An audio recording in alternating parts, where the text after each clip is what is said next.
Well, today, U.S. Secretary of State Antony Blinken held a series of meetings in Kazakhstan with diplomats of the former Soviet republics. And this comes as Belarusian President Alexander Lukashenko, who is a key ally of Russian leader Vladimir Putin, arrives in Beijing for a 3-day visit.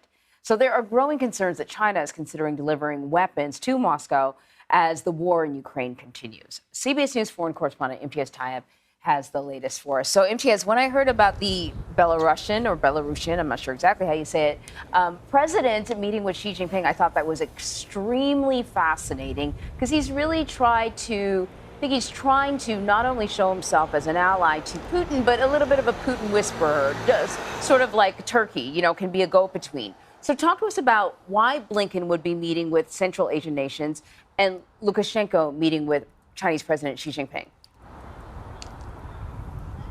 Anne-Marie, Vlad, good to be with you. Yeah, a lot of very fascinating diplomacy going on around the world, and certainly very fascinating meetings being had, including with Secretary Blinken and diplomats with 5 Central Asian countries, which include Kazakhstan, Tajikistan, Uzbekistan, and 2 others. And of course, these are former Soviet countries who are often viewed as being well within the sphere of influence of Moscow, the influence of Vladimir Putin. But what's crucial about these 5 Central Asian nations is that they have not signaled any support whatsoever for Russia's war on Ukraine. Now, that, of course, is very important to the Biden administration, and that is why Secretary Blinken is meeting with very senior members of those countries in order to secure that kind of support and certainly to ensure that they don't turn around and start supporting Russia. Now, when it comes to Mr. Lukashenko, who we have to remember, he allowed his country, Belarus, to be a staging ground for Russia's invasion of Ukraine, very close to Vladimir Putin, is also seen as an autocrat. For him to be in Beijing for the next 2 days on the invitation of President Xi Jinping is extremely important. Now, superficially, this meeting is about strengthening ties between Belarus and China, which they've now upgraded as to, quote, an all-weather relationship.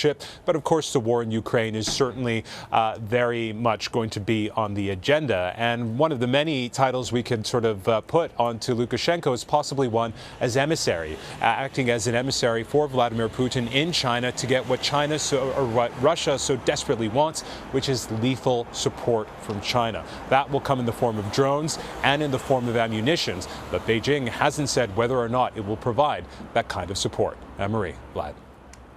As you know, Imtiaz, the Kremlin has dismissed a peace plan proposal being offered by Beijing. A few days ago is when Beijing made that proposal. What was in it, and why specifically is Vladimir Putin already dismissive of it? Again, another fascinating component when it comes to the diplomacy of all this. You have China putting out this 12-point plan saying this is how we can end the war in Ukraine. And I'll read out some of these 12 points. One of it is respecting the sovereignty of all countries, abandoning what it described as a Cold War mentality, ceasing hostilities, resuming peace talks, and on and on. But what this proposal was short on was any kind of meaningful details on how to get to any of that. Now, as you rightly point out, Vlad, Moscow has already said, we're not going to follow this.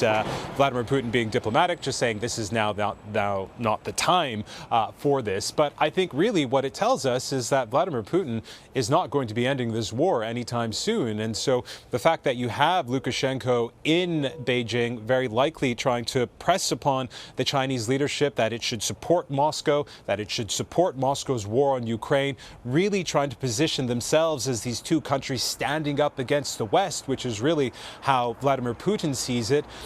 One would imagine that China will certainly listen very intensely, and while it's trying to pursue some sort of diplomatic way to end this war, it still begs the question whether it will provide Russia with that lethal support. Anne-Marie. So, Imtiaz, let me just ask you about the war, the state of the war right now. President Zelensky has warned that the situation in Bakhmut has become more and more difficult. If that city was to fall to Russian forces, what would that mean? Yeah, the situation in Bakhmut is not good, and it hasn't been good for a very long time. It's been something of a stalemate, but really Russia has regrouped and, along with the Wagner mercenaries, have just been pounding Bakhmut, and the Ukrainians signaling that the situation not going very well. In fact, Ukraine's top military officials saying it's extremely tense there. You have Mr. Zelensky saying the same thing. Now, the one crucial thing we need to remind ourselves here is that Russia has been trying to seize Bakhmut for many, many months now. And while it's lost so much territory to Ukraine, it really hasn't gained anything. So it hopes that if it does secure Bakhmut, it will be the first time in 6 months that it's been able to seize territory from Ukraine. But something crucial has changed on the ground. You can see it's a nice sunshiny day here in Kyiv. What that means for the fight is that the situation on the ground has changed. Gone is that frozen earth that this battle has been going on for many, many months. And in its place is a lot of mud, and it's made it very, very difficult. And so while the situation in Bakhmut is extremely bad, the Ukrainians are saying that they will continue to keep fighting, but it's looking very bad. Anne-Marie, Vlad. All right, stark words there from Imtiaz in Kyiv. Imtiaz, thank you, my friend. Stay safe.